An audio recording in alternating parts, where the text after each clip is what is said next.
Hello, everyone. I'm Natalie Kunzman, MD, and I thought today we would talk a little bit about berberine.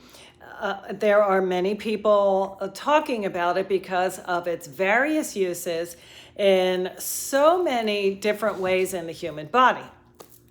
So what is it? Well, it is a yellowish substance that comes from several different plant sources, including barberry, or Oregon grape, or golden seal. And of course, I'm not an herbalist, so any of you herbalists below can share your thoughts about its extraction. And I also want to give just a little bit of my 2 cents on studies proving efficacy, because a lot of these plant-based compounds in Chinese medicine or Ayurvedic medicine can really get criticized by it not being proven to do something. And what I believe is that there are thousands of ways for each person to slice and dice and go about their wellness approaches. So a lot of what I'm describing are wellness approaches, and a lot of the criticism regarding requiring double-blind, placebo-controlled studies to prove something usually requires a disease or an endpoint that you are measuring. So in the chemistry lab, we can see how a plant will behave, but we don't always line up 3,000 or 10,000 people with cardiovascular disease and say, aha, this plant can cut down somebody's rate of cardiovascular disease, and therefore it becomes criticized. Now, that being said, there are studies that I extracted, and one of them is coming from the Frontiers in Pharmacology, which is NIH sponsored, and it was a meta-analysis. Now, again, berberine is being researched for specific endpoints, but these are not being sponsored by Big Pharma, so you may not always be hearing about them.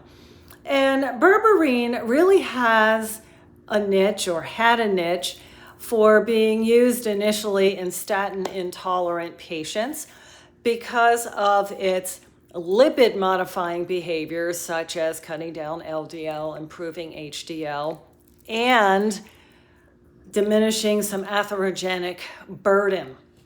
So of course, that's a fantastic endpoint. But I am using it more and more for the insulin-resistant patient, pre-diabetic patient. And we're noticing that berberine can help modify how sugar is modified and used in the cell with the insulin receptors, but it also has some fantastic benefits at cutting down leptin, which is one of the hunger hormones, and optimizing adiponectin, which is another one of the hunger hormones. And if that can get balanced, weight loss a lot of times can be achieved. And if we have some weight loss and obesity goes down, then naturally the insulin resistant picture also gets improved with that patient. Now, when you look at berberine, especially in a capsule, it reminds you of turmeric. And I think we're going to find out it has some benefits as much as turmeric does, because there is some anti-inflammatory benefits that are being researched, anti-cancer benefits, optimization of the immune system. And of course, when you optimize that, you are optimizing your cancer risks, since they are intricately related. But of course, if you're cutting down your insulin resistance, that also is a contributor to cancer. So you can see how one plant-based substance, which is found in obviously some food sources, how much it can actually impact the human body. If you are optimizing the cellular health with the insulin and the glucose, by nature of improvement of the cell, no matter which organ we're talking about, we are also improving mitochondrial health.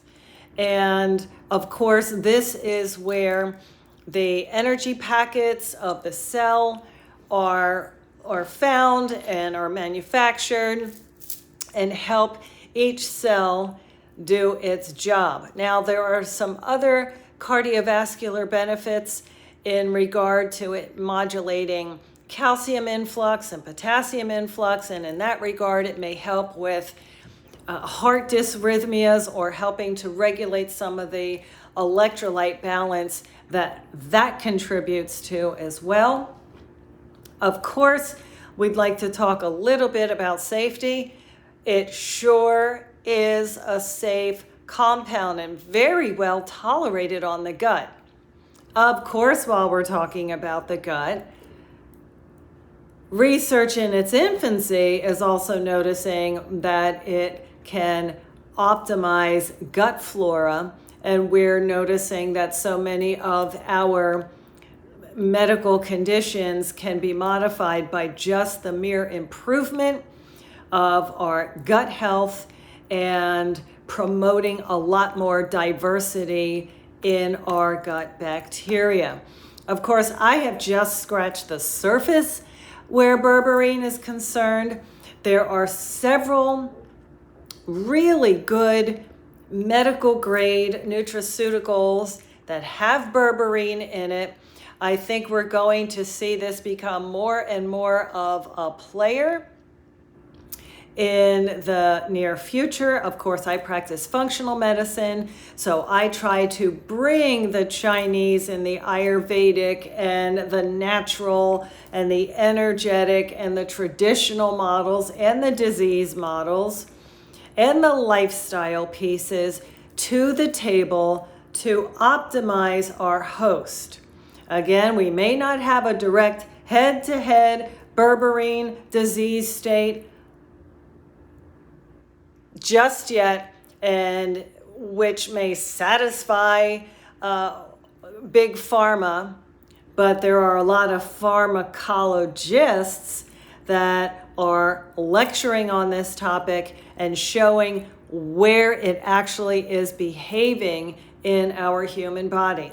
Of course, I am not giving personal advice online, so of course you are going to want to see your integrative practitioner, or you could see me online at nataliekunsmanmd.com.